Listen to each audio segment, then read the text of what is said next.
吃饭时给继女夹了个鸡腿，老公突然开口：“继母就是继母。”我就知道你永远不会把宁宁当亲女儿看。我怔愣片刻后放下筷子，皱眉问道：“怎么突然说这些？”老公猛地磕了一下酒杯：“明明是你妈过生日，凭什么让我女儿出钱买蛋糕？看着把鸡腿给的女儿，私底下却把房给你儿子，不是偏心是什么？”我转头看向一旁啃鸡腿的继女，想等她解释，视线相撞时，她却委屈低头。那一瞬间，我忽然明白了，继女平常在外人面前和我亲近，不过是做样子，她心里始终把我当外人。老公也一直对蛋糕钱和房子耿耿于怀。前几天我妈过生日，好久没回去了，因为我是宁宁的继母，就想着把她和我儿子一起带过去，和她拉近距离。早上起来，我就带着宁宁去商场里买各种漂亮衣服。路过蛋糕店时，我咬牙买下280块钱的蛋糕。宁宁，一会到姥姥家，你就说这个蛋糕是你买的。宁宁笑着应了下来。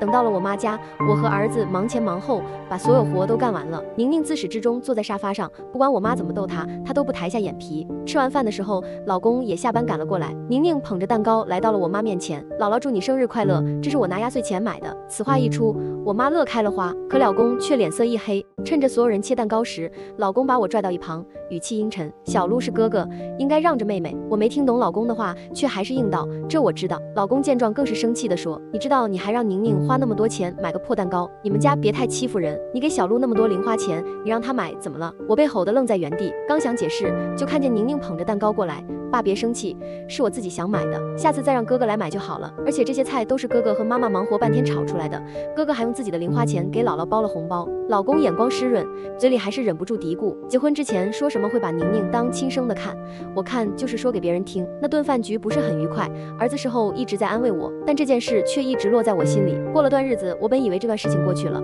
老公却在饭桌上再次提起来。看继女的表情，我就知道她没把实情告诉老公，心里突然一阵落寞。原来我嫁过来做的一切，他们从不放在心里。我叹了一口气，房是我妈名下的，是她执意要给小鹿，这我也没办法说什么。老公闻言嗤笑一声：“别拿你妈当挡箭牌，我女儿跟着你享不了一点福，倒是你们全家都来吸我女儿的血。”我闻言彻底愣在原地，说不出话。家里的家务活都是小鹿帮着我干，公公婆婆过生日是我和小鹿张罗准备，到头来我们落不到一点好，因为一个蛋糕就成了吸了继女血的蚂蟥。我不明白婚后到底有哪一点对不起宁宁。我忍着眼泪刚想出口质问，却被儿子按住手：“妈，先吃饭吧。”老公看到后立马借题发挥：“我看小鹿都比你懂事，30好几的人一点人情世故都不懂，还要让一个小孩教你什么该做什么不该做，丢不丢人？”我苦笑着起身离开餐桌，哐当一声关住门，彻底隔绝了外面的谩骂声。我身为宁宁的后妈，多照顾她和宽容她是应该的，也没什么可抱怨的。为人母不就是该这样？可让我心寒的是，无论我付出了多少，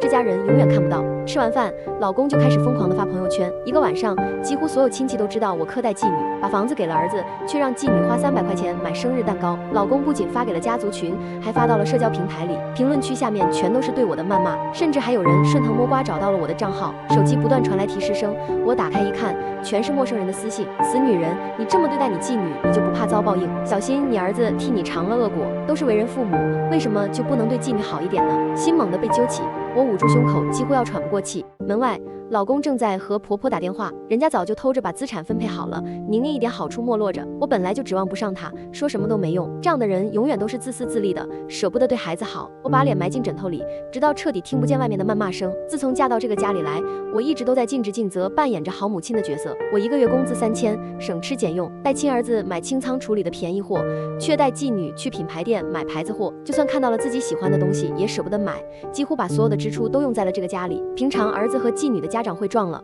我都会先紧着继女的去。我已经把一个继母能做到的所有事做到了极致。老公因为口头上心疼女儿，就得到了不少的赞许。可我呢？我做了这么多，我又得到了什么？在这个家，我得不到尊重，也得不到基本的理解。我早就应该知道，继母这个身份，不管做什么，都会被诟病和谩骂。有一次，我因为高烧不退，睡沉了过去，耽误了接继女的时间。等醒来时，我连外套都没穿，就匆匆淋雨去接继女。因为路面湿滑，还摔了一跤。把女儿平安接到家后，我又开始做饭洗衣服。结果老公晚上回来，我却被一通责骂：“你请假在家就不能干点正经事？你知不知道今天宁宁差点淋坏了？不是自己的女儿，你就不心疼是吧？要是你儿子这样，你早就屁颠屁颠过去了。”听着老公的话，我心里泛起一片酸涩，扭头看向宁宁，她却像没事人一样低头玩着手机，半句为我着想的话都没有。老公依旧怒气冲冲地指责道：“你看看现在几点了才做饭？你每天那个破班上能挣几个子？为什么不在家好好带孩子？”我心里泛起一片酸涩。我今天去晚了，是因为有点发烧。宁宁早上带伞过去了，也没被淋到什么。老公丢掉烟蒂，红着眼把外套甩在一边。你身体再金贵，能比得过宁宁吗？闻言，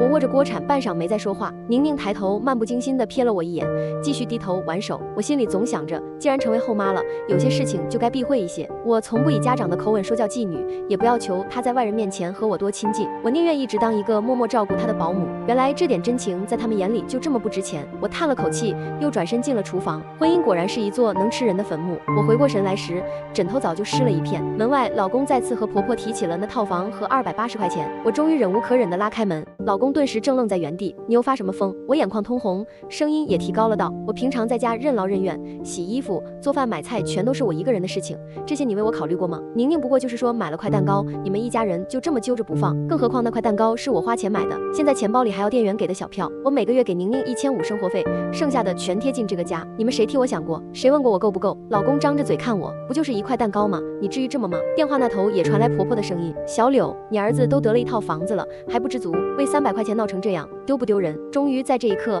我积压已久的情绪彻底爆发。儿子从卧室闻声赶过来，挡在我面前，生怕老公一个情绪激动对我动手。我推开儿子，上前将手机抢了过来。是我为300块钱斤斤计较吗？是你儿子，现在知道钱是我付的了，你们又觉得是我太过小气，你们当时咄咄逼人的劲呢。而且那套房子是我妈留给小鹿的，我一点也不知情，你们也别拿这个事情再来压我。如果你们觉得我做的这一切都不合你们心意，那我不伺候了。我扭头朝屋里走去，开始收拾行李。既然我做什么都是错的，那倒不如不做，离了这块地方，我也能讨得几分清静。老公暴怒道：我看你是反了天了，还轮不到别人说一句不好，那点掏心窝子的话你全拿去给你儿子了，对我们就是恶语相向是吧？我们家人从你嫁进来有什么对不起你的？因为动静太大，门外有邻居来敲门，老公立马拉开门开始抱怨，我过得好不好无所谓，我主要是想让宁宁有个人照顾。没想到只说了他几句，就要嚷嚷着离婚。邻居们面面相觑，转头开始劝我：小柳，你都嫁到这个家里这么多年了，夫妻间有点委屈不是很正常吗？而且孩子们小，你就不能一视同仁，对宁宁好点，她也花不了你多少钱，免得到时候孩子长大了让别人争了理。老公叼了根烟，斜着眼看我，我嗤笑一声，将行李箱合上。李婶、刘婶，我知道你们帮亲不帮理，我也没有什么好说的。儿子替我拉过行李箱，我们前后脚出了门，身后传来老公的咒骂声，还带着一句：你走了谁晚上做饭？我的脚步越来越快，头也没回。今天我本来有个和同事的聚会，却因为老公一个电话便赶回来匆匆做饭，结果饭桌上却闹成这样。以前我总是习惯性隐藏自己的情绪，再委屈也不说，可现在我不想忍了。刚到我妈家，老公的电话就打了过来，我毫不犹豫地挂断，接着是老公的几条短信：你别以为谁都会惯着你，我看你到时候回不回来，你不就是被人戳破心虚了，觉得丢面子了？你这种脾气，除了我谁会要你？难怪你前夫要和你离婚。我看着消息嗤笑一声，他这几句话无非是自己的破防。当年他为了追我，又是买花又是买钻戒，甚至辞去了在另一所城市的工作。婚后老公却性情大变，时常用宁宁来压我，使唤我，想利用后妈的身份从我身上找补。忍了5年了，我早就受够了，这样的婚姻留着还有什么用呢？我把手机关机，没再理会老公的消息，因为我知道他肯定还会再次给我发消息。最近小姑子要结婚，老公还等着我去张罗和交份子钱。以前我们吵架，我都是第2天做好饭，一家子上了桌，这篇也就算翻过去了。这次我就想看看，如果我不去，他会不会主动说一句好话来求我，又或者是放低姿态呢？但事实证明，我还是想多了。1个星期后，小姑子婚礼将至，我没等来老公的消息，却等来了警察。警察开门见山道：我们接到举报，你有虐待儿童的嫌疑，请跟我们走一趟。我妈瞬间瘫倒在门边，这怎么可能？警察同志，你们是不是找错人了？我女儿这么多年一直安分守己，怎么可能会虐待孩子呢？警察低头确认信息，没找错，跟我们走一趟，去局里核实。儿子这时也从房间里出来，满脸担忧。我朝他们摆摆手，随后带好证件回了警察局。警察将举报视频发给了我，我看见视频的一瞬间就瞪大了眼睛。视频里的人是宁宁，此时她浑身上下都是淤青，衣服也破破烂烂。警察叹了口气：我们了解到你是2婚，就算是妓女也不能这么殴打虐待，是犯法的，你知道吗？闻言我呼吸滞了一瞬，心也跟着抽疼。警察同志，你确定视频里的人是我的妓女吗？我从来没有对她殴打虐待过，这身衣服也绝对不是我给她买的。2个警察面面相觑，你周围邻居还有你的老公都是人证，你还有什么好狡辩的？与此同时，婆婆给我打来电话，霎时间尖锐的声音刺破听筒：柳华，过几天玉轩结婚，你是不打算来随份子和张罗帮忙了是吧？我们家到底造了什么孽，摊上你这样的儿媳妇？我明明是这个婚姻的受害者，反而什么都没做就得到一顿责骂。我忍住眼眶的泪水哽咽着：妈，林坤在不在家？宁宁去哪了？婆婆冷哼一声，随即传来老公的讥讽声。你现在知道服软了，你之前的脾气呢？你不是喜欢当着外人的面给我难堪吗？我倒要看看最后是谁最丢脸。果然这一切都是老公暗自搞的鬼，他想让我低声下气，像之前那样服软道歉，所以才伪造了视频证据。妓女身上的伤都是假的。我将手机放到桌子上，抹去眼泪。警察同志，如果你们不信我说的话，我可以给你们看我这些天的购买记录。再不行，居民楼道里也有监控，我们一看便知事情的真相。此话一出，电话那头的婆婆和老公登时不乐意。柳华，你要不要脸？你不要脸，我们还要脸呢。宁宁跟着你可真是受苦，之前为了300块钱跟我们对着嚷，现在还要为了一点破事要报警查监控。婆婆说完就开始哭天喊地，不断拍自己的脸。老公倒是率先把电话拿了过去，不好意思，警察同志，这是我们家里的纠纷，之前报警是我看错了，我女儿身上的伤是同学干的，已经被老师处分了。警察神情肃然，你知不知道报假警情节也很严重，警察局不是你们想来就来想走就走的。老公闻言又讪笑几声，开始说好话，最后达成和解，我却依旧坚持查监控。老公二话不说挂断电话，不到20分钟就把车停到了警局门口。老公怒气冲冲地把我拽了过去，却还是面带笑容和警察道了谢。我被塞进车里，直到距离警察局有一个路口后，老公才目光猩红地看向我，你是不是疯了？都是一家人，你有必要闹成这样吗？我妹妹马上要结婚了，你就非得找点不痛快是吧？上次你走了我还没怪你，我和宁宁没饭吃都是麻烦的我妈，你倒自己上赶着找骂。我偏过头看向窗外的落叶，忽然觉得自己这几年活得有些可笑。老公报警只是为了找回他那天丢的面子，他现在能回来找我，一是怕我真的查了监控，二是他妹妹结婚缺个打杂的，三是妓女和他缺个保姆伺候，没有一个是因为在乎我。我没再继续说话，任由老公把车开回家。刚进家门我就彻底愣住了，客厅里围了许多人，妓女正坐在中间，小姑子和婆婆见我来了，立马拉下脸来，嘴里嘀咕出几句骂人的话。你还知道回来？你怎么不干脆住在警局里？真是都死全家人的脸。婆婆也是劈头盖脸一顿责骂，我活了大半辈子，真是没见过你这种人，居然为了自己就想坑害家里人。老公顺势坐到旁边的单人沙发上，这个家早就没了我的位置。我站在门口，像是一个等待审判的犯人。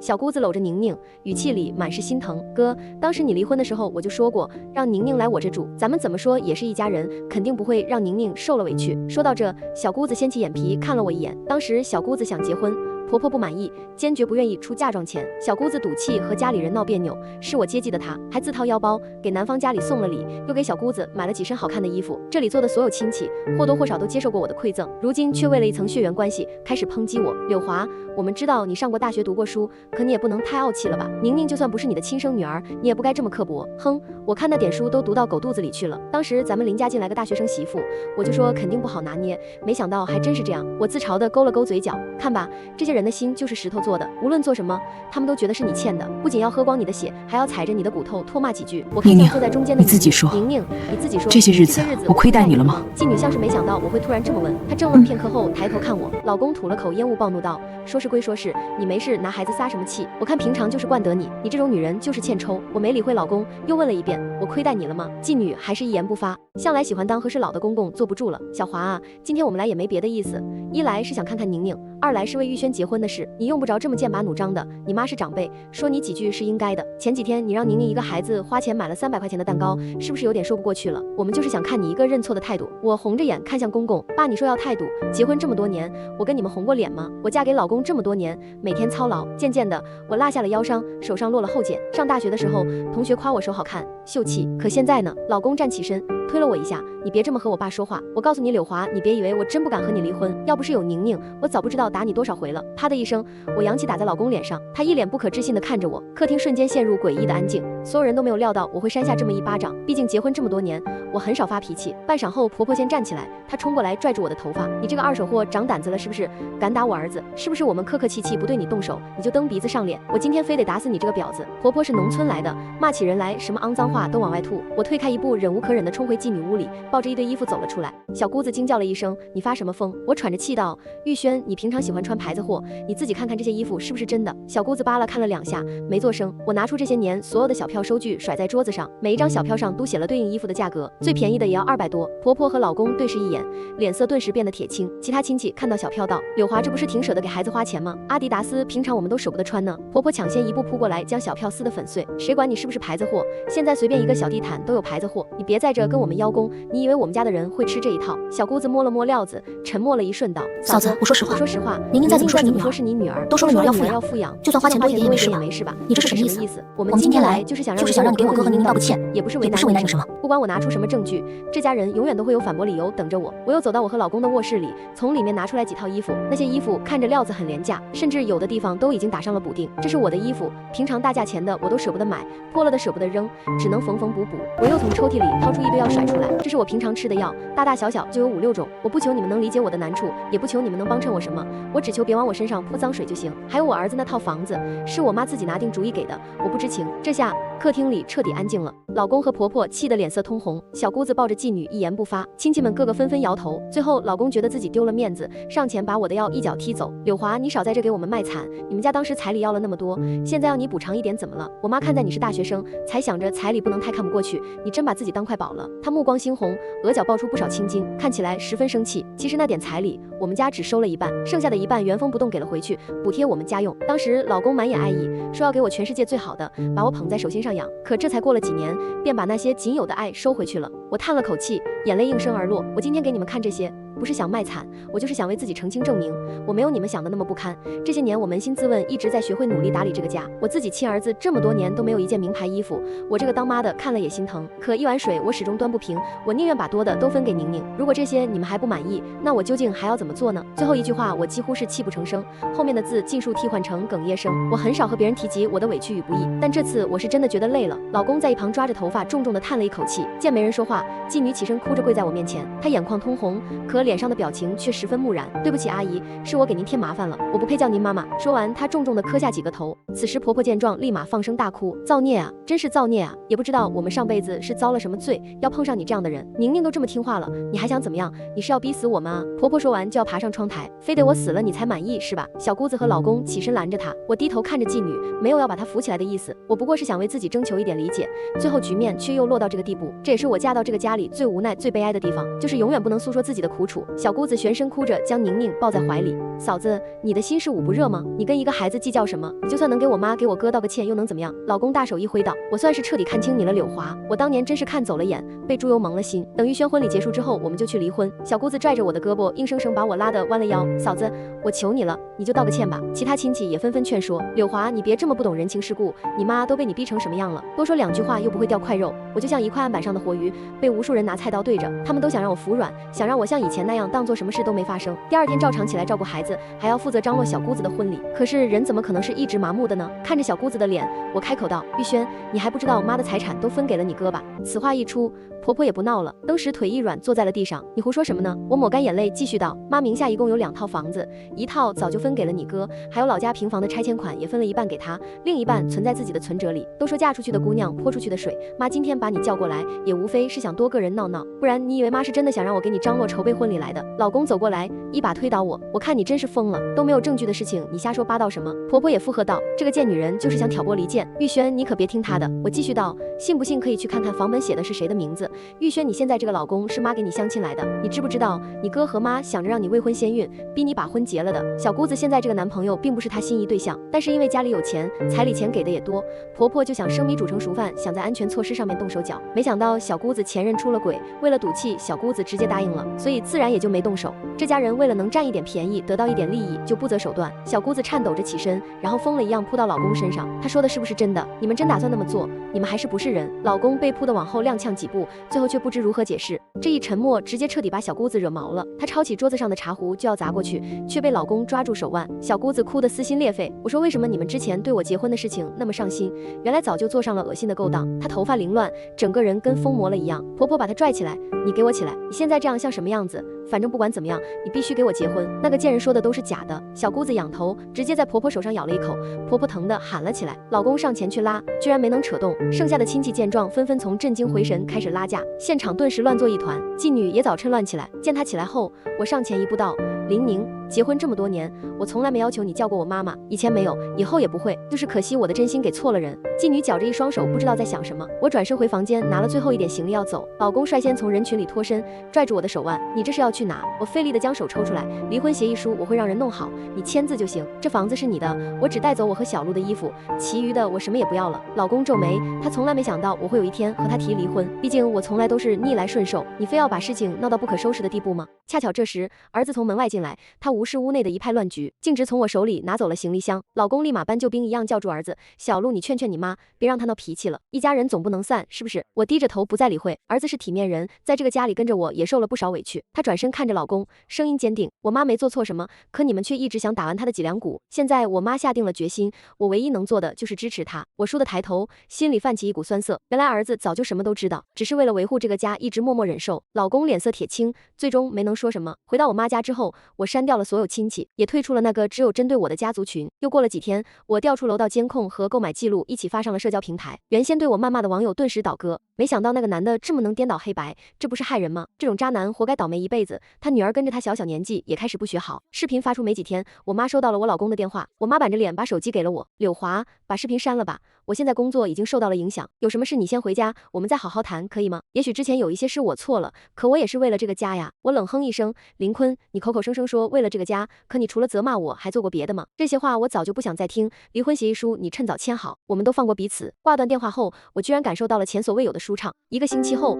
我和林坤在民政局领了离婚证，他瘦了不少，眼底下一片乌青。林坤身边跟着的林宁也是一脸疲态。林坤讪笑着，我在家做的饭孩子都不愿意吃，都吃惯你做的了。最近公司裁员，我也没能拿出什么钱给他买衣服。我撩起头发，这些你没必要再跟我说了，以后我们桥归桥，路归路，祝你幸福。我转身就走，丝毫不在乎身后林坤说了什么。我辞掉了原来的工作，那份工作本就是为了方便接送孩子凑合找的。我重新拿起纸笔，做起了大学的梦想职业，开始试着写书出版。又过了几年，我已经成为了行业内知名作家。这期间，林坤不断打电话发短信，想要让我回心转意，我也一如既往的将这些手机号拉黑。以前我总是想靠着自己的真心去得到应有的回报，现在看来却不过是痴人说梦。我想得到的东西就像过期橱窗里的衣服，虽然喜欢，却早就卖断了货。我摸起右手无名指上的茧，终于不再是因为干苦活磨出来的，而是为梦想努力的痕迹。恰巧这时儿子打来一通电话，妈，我拿到了奖学金，钱给你转过去了。儿子靠着自己的努力考上了国外大学，而这时我很庆幸自己能给他足够的资金支持。我们的生活好像本该如此，不过是中途遇到了一些插曲。我很感激当时的自己，有勇气去正坡之谷，我的新生活才刚刚开始。